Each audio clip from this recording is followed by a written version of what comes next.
Explorer les opportunités d'investissement au Tchad, c'est le sujet d'échange entre le ministre des Finances et une délégation du mouvement des entreprises de France en ce moment.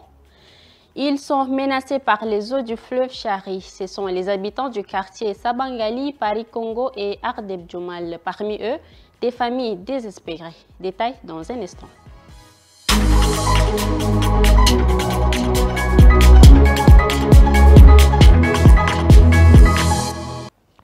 Bon après-midi et bienvenue. Le ministre d'État tchadien des Finances, Tahir Hamid Guillen, a présidé une réunion avec le mouvement des entreprises de France ce lundi, marquant un tournant dans les relations économiques entre le Tchad et la France. Rassam Mordim Leila et Boyom Cruyons ont assisté à ces discussions, suivant leur compte-rendu. Explorer les opportunités d'investissement au Tchad afin de faire rayonner le secteur économique est le mobile de cette rencontre entre la délégation du mouvement des entreprises de France et le ministre des Finances et du Budget. Une réunion qui a permis aux deux parties de dresser les perspectives du développement économique au Tchad. Les entreprises qui sont là contribueront en partenariat avec les acteurs tchadiens, parce que la force des entreprises françaises, c'est de vouloir faire des partenariats de co-construction où nous allons apporter notre capacité de financement, notre expertise, mais nous souhaitons le faire avec des entrepreneurs tchadiens que nous verrons d'ailleurs ce soir, et nous contribuerons ici, grâce aux réformes structurelles qui ont été faites ces dernières années, à créer de l'emploi au Tchad. Des entreprises françaises présentes à cette rencontre ont affiché une volonté particulière à soutenir les entrepreneurs tchadiens à travers le partenariat de co-construction. Elles envisagent par ailleurs faire la publicité du Tchad au-delà des frontières. La Fédération des cellules des jeunes agriculteurs ruraux du Logone oriental, FCE Jarlor, forme du 17 au 18 les acteurs de la société civile ainsi que les responsables de la mairie de Bébédia sur la redynamisation des cadres de concertation départementaux, communaux et nationaux. Tolobé Dieudonné de Doba et Ngena Ondoum Cynthia. Comment mettre en place une citoyenneté active et une bonne gouvernance à la mairie de Bébédia? Telle est la rengaine de cet atelier de formation des acteurs de la société civile ainsi que les responsables de la dite commune. Et c'est pour répondre à cette interrogation que le projet Citoyenneté active et gouvernance, ouverte au Tchad Kagot, se vulgarise à travers ses assises. Les objectifs poursuivis par le cadre de concertation sont entre autres contribuer à la restauration de la confiance au rapprochement des citoyens et les élus locaux, favoriser la communication entre les élus locaux et la population, impliquer la population dans le développement local, favoriser le partenariat entre la commune, les ONG, etc. Cet atelier s'avère une réponse aux difficultés auxquelles est exposée la commune de Bébédia. Nous constatons un manque. Et lorsqu'il y a un manque, on cherche à combler ce manque-là. Surtout dans la gouvernance, dans la transparence et dans le suivi de l'action publique. Ce sont là nos axes que nous sommes en train de mener. C'est un projet financé par l'Union européenne et à l'issue de cette formation, un changement de comportement est espéré. Les habitants des quartiers Sabangali, Paris Congo et Ardeb Djoumal sont menacés par les inondations. Les eaux contenues dans le canal des Jardiniers nouvellement construit ont débordé hier dans la matinée. Même constat à Clémat dans le 2e arrondissement. Atara Naindongar. Leur calvaire vient de commencer. Alors que la journée débutait lentement ce lundi matin, les habitants des quartiers Sabangali, Paris Congo et Ardeb Djoumal sont menacés par les eaux de pluie.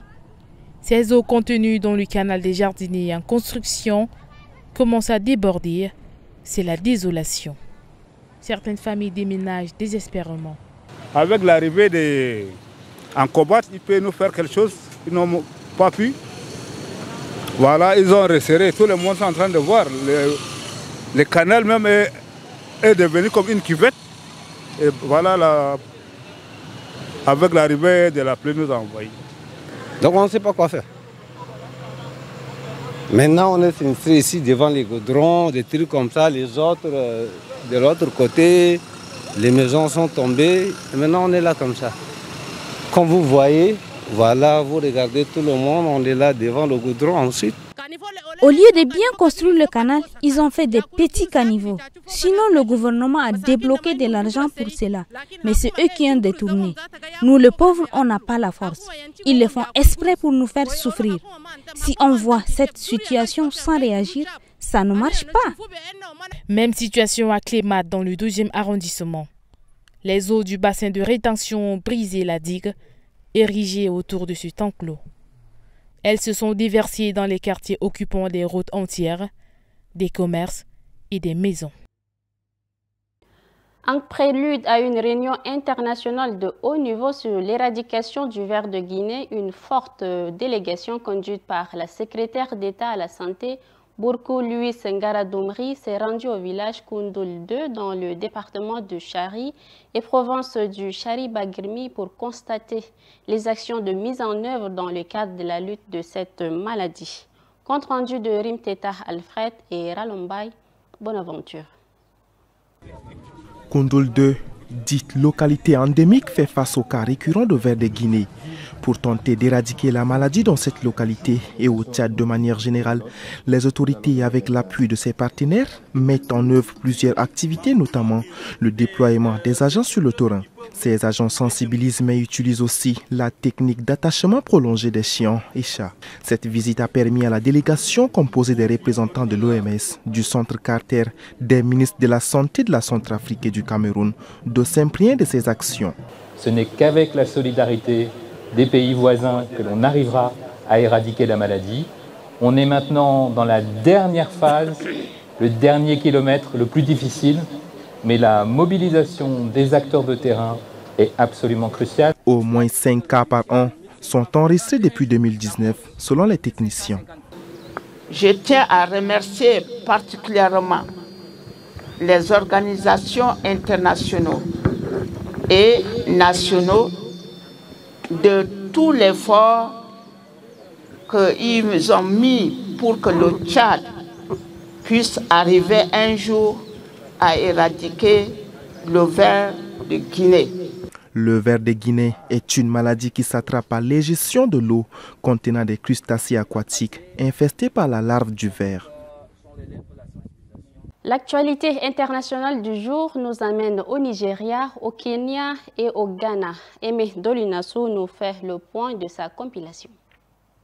Au Nigeria, cela fait une semaine que la ville de Maiduguri est ravagée par des inondations provoquées par la rupture d'un barrage. Lundi, Bola Tinubu, le président nigérien, s'est rendu sur place pour remercier les autorités locales pour leurs actions et témoigner son soutien aux populations, car même si le niveau de l'eau est en train de baisser, la situation reste critique. Autre chose au Kenya, la visite du président William Ruto en Allemagne continue de faire parler. Après son retour à Nairobi, la polémique enfle. Elle concerne l'accord de partenariat sur la migration et la mobilité signé ce week-end du 14 au 15 septembre par William Ruto et le chancelier allemand Olaf Scholz. Selon le président kenyan, ce texte devrait sécuriser 250 000 emplois pour des jeunes diplômés kenyans en Allemagne.